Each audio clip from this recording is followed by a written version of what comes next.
بسم اللہ الرحمن الرحیم۔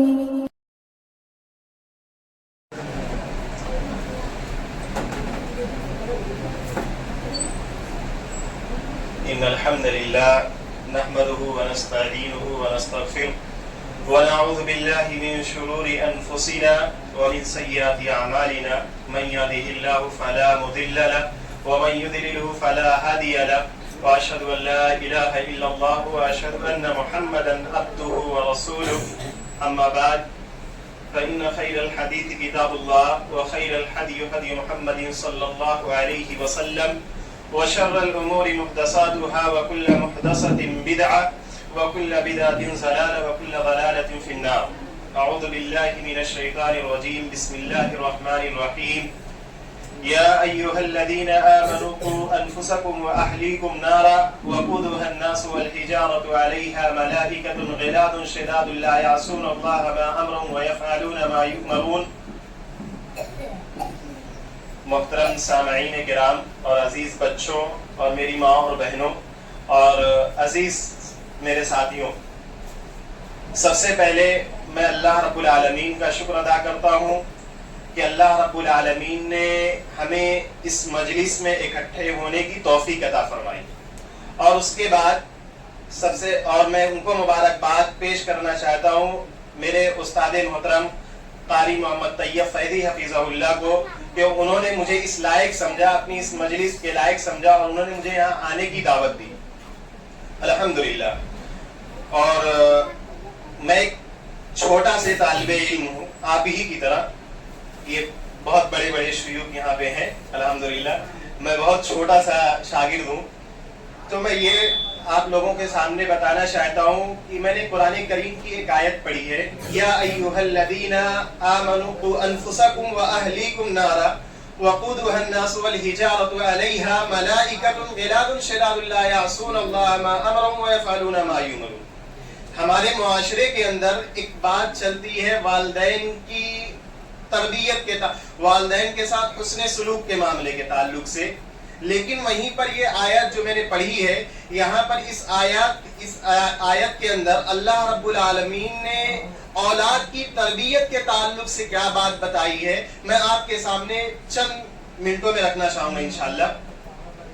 اللہ نے فرمایا، یا ایھا الذین آمنوا قوا انفسکم، کہ ایمان والو تم اپنے آپ کو اور اپنے خاندان والوں کو جہنم کی آگ سے کیا کرو، بچا لو۔ یہاں بچانے سے مراد یہ ہے کہ ہم اپنی اولاد کی صحیح طریقے سے تربیت کر رہے ہیں کہ نہیں کر رہے ہیں، ہم اپنی اولاد کی صحیح طریقے سے ان کا جو حق ہے ہم اس چیز کو ادا کر رہے ہیں کہ نہیں کر رہے ہیں۔ پتہ یہ چلا قرآن کے اندر ایک نام آتا ہے حضرت لقمان علیہ السلام، آپ نے نام سنا ہوگا حضرت لقمان علیہ السلام۔ یہ کوئی نبی نہیں تھے، نہ کہ کوئی رسول تھے، یہ اللہ کے ایک نیک صالح بندے تھے۔ حضرت لقمان اللہ کے نیک صالح بندے تھے، اور انہیں لقمان حکیم کہا جاتا ہے، اور یہ حکیم دوا والے حکیم نہیں تھے، اللہ نے انہیں حکمت دی تھی، عقل مندی دی تھی، سوجھ بوجھ دی تھی۔ تو اللہ رب العالمین نے اپنے کلام کے اندر حضرت لقمان علیہ السلام کی نماز کا ذکر نہیں کیا ہے، اللہ نے حضرت لقمان کی عبادت کا ذکر نہیں کیا ہے، اللہ نے حضرت لقمان کی جو اللہ کے راستے میں انہوں نے دعوت دی وہ ذکر نہیں کیا۔ اللہ نے کیا ذکر کیا ہے کہ لقمان علیہ السلام اپنے بیٹے کو سمجھا رہے ہیں، بٹھا کر سمجھا رہے ہیں، انہیں تربیت سکھا رہے ہیں۔ کیا کہہ رہے ہیں؟ ان الشرک لظلم عظیم، کہ اپنے بیٹے کو بتا رہے کہ اے بیٹے تم اللہ کے ساتھ کبھی شرک مت کرنا، یہ شرک کیا ہے؟ یہ بہت بڑا گناہ ہے، یہ دنیا کا سب سے بڑا پاپ ہے۔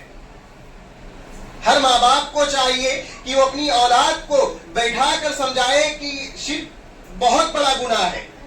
اور گناہوں سے اس طریقے سے جو چھوٹے موٹے گناہ ہیں انہیں اچھی تربیت کا طریقہ سکھائے۔ تو اللہ رب العالمین نے حضرت لقمان کی تربیت، ان کی عبادت کا ذکر نہیں کیا، ان کی تربیت کا ذکر کیا کہ وہ اپنے بچے کو سمجھا رہے ہیں۔ میرے بھائی، اور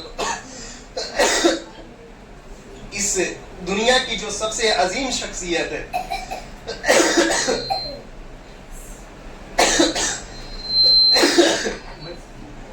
جناب محمد رسول اللہ صلی اللہ علیہ وسلم، اللہ کے نبی صلی اللہ علیہ وسلم نے جو تربیت سکھائی ہے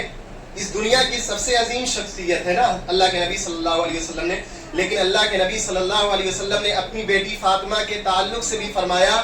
کہ اے میری بیٹی فاطمہ،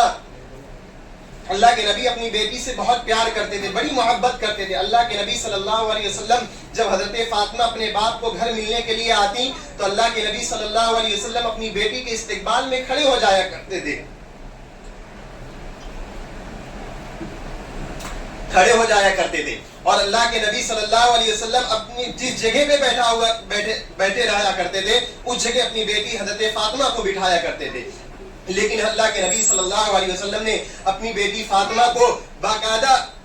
کہا، اے میری بیٹی فاطمہ، اگر تم مجھ سے دنیا کے اندر کوئی بھی چیز مانگ لے، اگر تم مجھ سے میرا مال چاہے، میری دولت چاہے، جو چاہے مانگنا چاہے، میں تجھے ساری چیزیں دے دوں گا، لیکن تو اپنے آپ کو جہنم کی آگ سے بچا لے۔ کیا؟ تو اپنے آپ کو جہنم کی آگ سے بچا لے۔ یہاں پر اللہ کے نبی صلی اللہ علیہ وسلم جو اس دنیا کی سب سے عظیم شخصیت ہے، معصوم عن الخطا ہے، اگر اللہ کے نبی صلی اللہ علیہ وسلم چاہتے کہ روز اگر ان کی بیٹی سے کوئی غلطی ہو جاتی تو اللہ کے ان کی معافی تلافی کر لیتے، نہیں، کہا کہ اے میری بیٹی فاطمہ، تو اس دنیا کے اندر اگر کوئی بھی ایسی چیز چاہے اور اگر تو کیا نام ہے میرا مال اور میری دولت چاہے تو ساری چیزیں لے لے، لیکن تو اپنے آپ کو جہنم کی آگ سے بچا لے۔ تو سوچو ذرا میری ماں اور بہنوں، اس دنیا کی سب سے جو عظیم شخصیت ہے جناب محمد رسول اللہ صلی اللہ علیہ وسلم ہے، انہوں نے اپنی بیٹی کے تربیت کے تعلق سے انہوں نے فکر کیا ہے، انہوں نے غور و فکر کیا ہے، تو لہذا ہمیں بھی چاہیے کہ ہم اپنی اولاد کی تربیت کا فکر کریں، ہم اپنی اولاد کی صحیح تعلیم کا فکر کریں، ہم اپنی اولاد کو، ہماری اولاد صحیح طریقے پر چل رہی ہے کہ نہیں چل رہی ہے، ہماری اولاد صحیح راستے پر جا رہی ہے کہ نہیں جا رہی ہے، ہمیں اس پر غور و فکر کرنا چاہیے۔ اگر ہم نے غور و فکر نہیں کیا، اگر ہماری اولاد غلط راستے پر جا رہی ہے، جہنم کے راستے پر چل رہی ہے، تو یہ ہمارے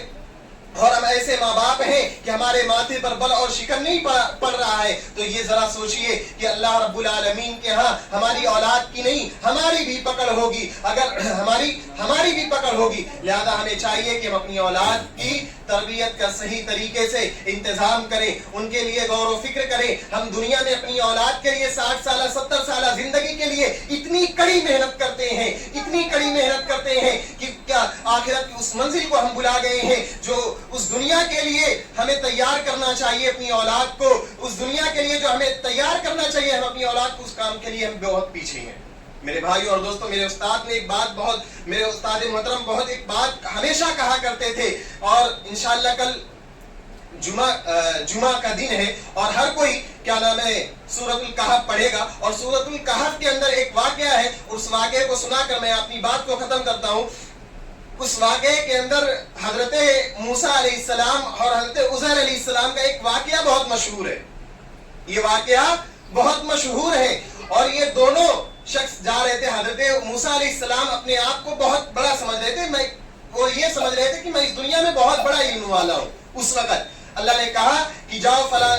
فلاں جگہ کا فلاں شخص ملے گا اور اس کے ساتھ جانا، اور جب حضرت موسیٰ علیہ السلام گئے اور مچھلی کا کچھ واقعہ تھا، اور وہاں سے گئے اور ان کے ساتھ جاتے ہوئے دونوں کے درمیان، حضرت عزیر کے درمیان اور حضرت موسیٰ کے درمیان ایک عہد ہوا کہ میں جو بھی کچھ کروں گا آپ کچھ اس کا جواب نہیں دیں گے، نہیں تو ہمارا عہد ٹوٹ جائے گا، ہمارا وعدہ ٹوٹ جائے گا۔ حضرت موسیٰ علیہ السلام چلے کشتی پر بیٹھ کر، وہاں سے چل کر گئے تو حضرت موسیٰ علیہ السلام، حضرت عزیر نے کشتی کو کیا کر دیا، اس کے اندر چھید کر دیا، پانی بھرنے لگا۔ حضرت موسیٰ علیہ السلام بولے آپ اچھی خاصی کشتی میں کیوں چھید کر دیے؟ کہا کہ میں نے منع کیا تھا نا۔ اچھا وہاں خاموش ہو گئے، پھر ندی پار کیا، ندی پار گئے تو ایک شخص، ایک لڑکا کھیل رہا تھا، حضرت عزیر نے اسے قتل کر دیا۔ کہا کہ اس بچے کی غلطی بھی نہیں اور آپ اسے قتل کر دیے؟ کہا کہ میں نے منع کیا ہے، کہا میں نے منع کیا ہے۔ اور پھر اس کے آگے بڑھے، ایک دیوار تھی اور وہ دیوار شاید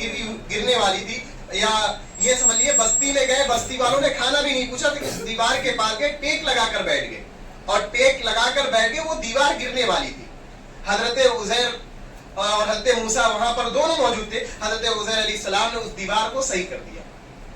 حضرت موسیٰ پھر بول بیٹھے، کہا کہ ہمارا وعدہ ٹوٹ گیا، اب بتائیں ہر ایک کے پیچھے کی وجہ۔ کہا اس دیوار کے پیچھے کی وجہ یہ کہ اس دیوار کے نیچے دو یتیم باپ کا مال ہے اور اس مال کے جو مالک ہیں وہ 2 یتیم بچے ہیں.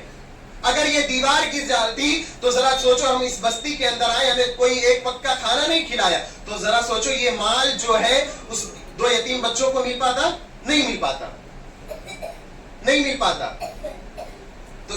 اس وجہ سے انہوں نے اس دیوار کو صحیح کیا. اور جو استاد کی بات تھی, انہوں نے کہا کہ زندگی میں جب بھی آپ اپنے دوستوں کا انتخاب کریں, آپ اپنے دوست کے ساتھ گھومتے ہیں نا, ہر کوئی, میں بھی ہوا, قاری صاحب ہوئے, ہر کوئی اپنے دوستوں کے ساتھ گھومتا ہے نا, تو دوستوں کا جو ہو انتخاب وہ اچھا ہونا چاہیے. ہمارے دوستوں کا انتخاب اچھا ہونا چاہیے, ورنہ اگر ہم نے دوست صحیح نہیں پسند کیا, اگر ہم نے جواری, شرابی اور بدکردار دوستوں کو پسند کیا, تو سوچو ذرا مرنے کے بعد ہمارے میت پر جب وہ حاضر ہوں گے تو سورہ فاتحہ پڑھ پائیں گے؟ نہیں پڑھ پائیں گے. اور اچھے دوست کی نشانی وہ ہے کہ ہماری پہلی صف میں, ہماری جنازے کی نماز میں پہلی صف میں آ کر سورہ فاتحہ کم سے کم پڑھے گا. تو لہذا آخر میں اللہ رب العالمین سے دعا ہے کہ بار الہ یہ جو باتیں کہی گئی ہیں ان میں کہنے سننے سے زیادہ ہمیں عمل کرنے کی توفیق عطا فرما. بار الہ یہ مجلس جس مقصد کے تحت سجائی گئی ہے, بزم جس مقصد کے تحت سجائی گئی ہے, بار الہ اسے کامیاب کر, اور اس مجلس کے جو مقصد ہے اسے بھی کامیاب کر. اور بار الہ ہمارے قاری صاحب کی جو محنتیں ہیں, کاوشیں ہیں, ان بچوں اور ہمارے چھوٹے چھوٹے میرے بھائی ہیں, ان کی جو محنتیں ہیں اللہ رب العالمین اس کو قبول فرما. اور یہاں پر آئے ہوئے جو مہمان ہیں اور انہوں نے جو اپنا وقت دیا ہمارے درمیان, اللہ ان کے وقت کی کیا نام ہے اہمیت کو ہمارے لیے آگے چل کر ایک پھل اور نمونہ ہمارے لیے ابھارے. آمین. وآخر دعوانا الحمدللہ رب العالمین.